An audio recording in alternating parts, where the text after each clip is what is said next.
Saudações, eu sou o Android e nesse vídeo eu vou fazer as HQs polêmicas, lembrando que a playlist vai estar na descrição, chega de enrolação e vamos lá.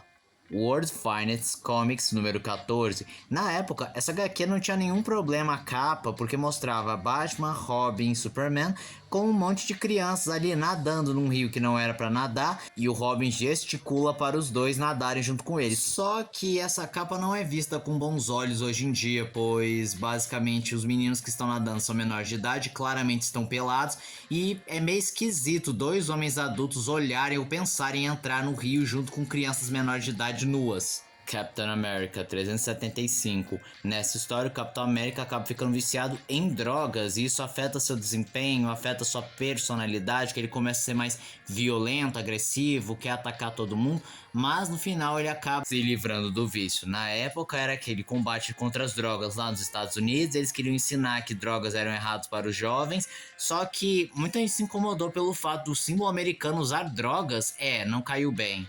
Hiffman número 10. Bom, essa capa é muito esquisita, pois existe um texto que fala uma misteriosa bolsa que guarda o passado e uma ameaça para Lucas e Mark McCain, além das expressões dos atores que são tanto sugestivas, dando a entender que é uma relação de pedofilia.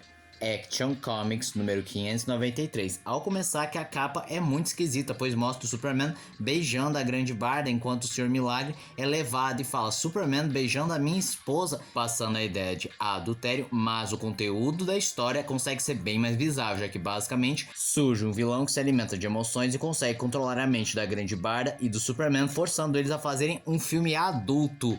Mas o Senhor Milagre consegue chegar a tempo antes que eles comecem alguma coisa. Uncanny X-Men 196. Essa HQ faz parte do arco Deus Ama, o Homem Mata, com o qual a Kitty Pryde acaba sendo atacada e é ofendida sendo chamada de Mutuna, o que irrita ela completamente. A sua professora de dança tenta falar, não, você tem que ignorar isso, você não pode ser complacente com isso tudo, só que em resposta ela fala, como você se sentiria se te dissessem amante de crioulos? O que claramente é uma expressão super racista. Horrific, número 2. Ao começar que essa capa chamou bastante atenção, mostrando que a humanidade é controlada por seres cruéis, em que o macho é um homem burro e manipulável, enquanto a fêmea acaba sendo manipuladora, sádica e cruel. E essa HQ reflete muito bem a mensagem da capa, tendo um leve teor misógino, mas principalmente nihilista e misantrópico, isto é, um ódio e repulsa pela humanidade.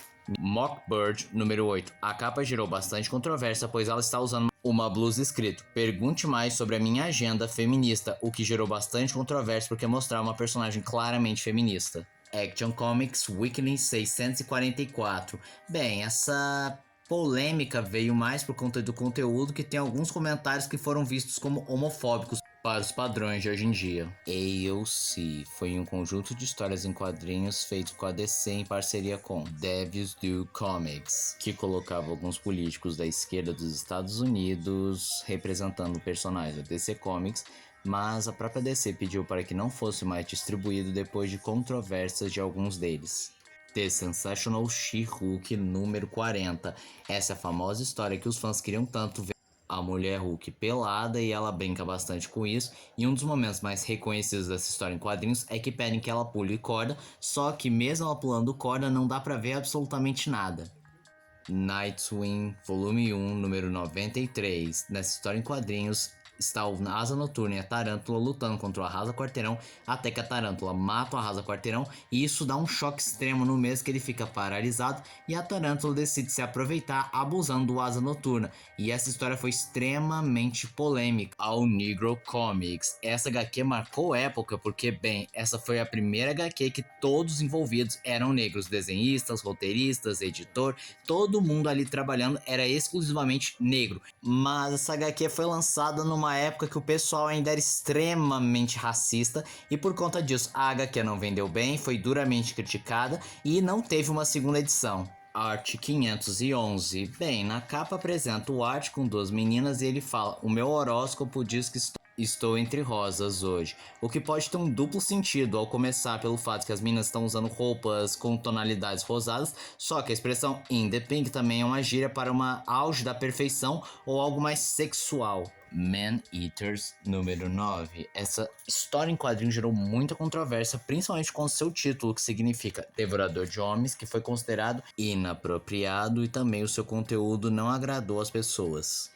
Mulher Maravilha 68. Recentemente acabaram revisitando essa história em quadrinhos e viu que a capa era extremamente inapropriada e sugestiva, pois mostrava a Mulher Maravilha amarrada com as pernas meio abertas e vem um torpedo em sua direção para destruí-la, só que esse torpedo tem um formato meio fálico, dando uma impressão de abuso.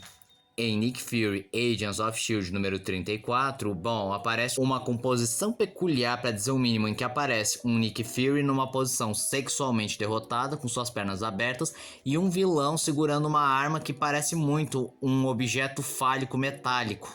Em Adventures Comics Supergirl 420, ela lança um canhão em direção ao leitor. No entanto, o formato desse canhão parece muito uma genitália masculina. Em Charlton Premiere número 2, ao fundo é possível ver um visual que parece muito alguma coisa peniana, com o famoso pênis e testículos.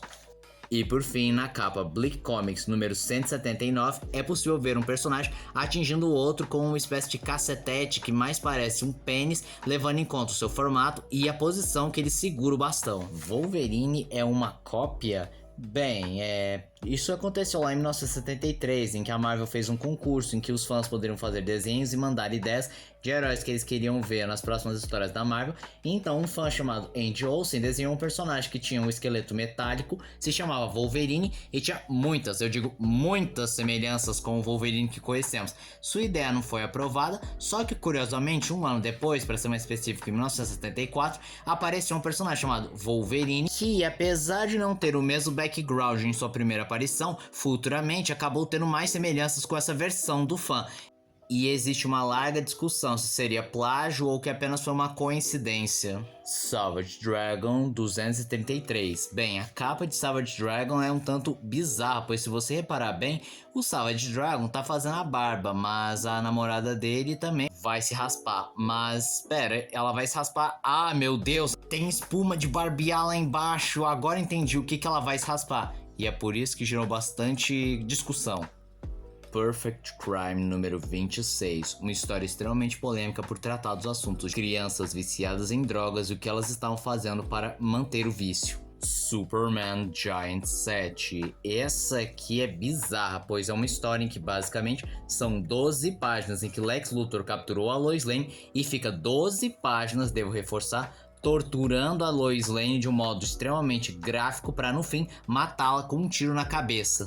Já deu para entender por que gerou controvérsia, o pessoal simplesmente ficou chocado ao ler essa história. E esse foi o vídeo de hoje. Se você gostou do vídeo, se inscreva no canal, compartilhe o vídeo, comente, dê seu like, dê sugestões de que vocês querem ver aqui no canal. Também não esqueça de ativar as notificações, chave de like caso gostem dos meus vídeos. Então, sou o Tchau!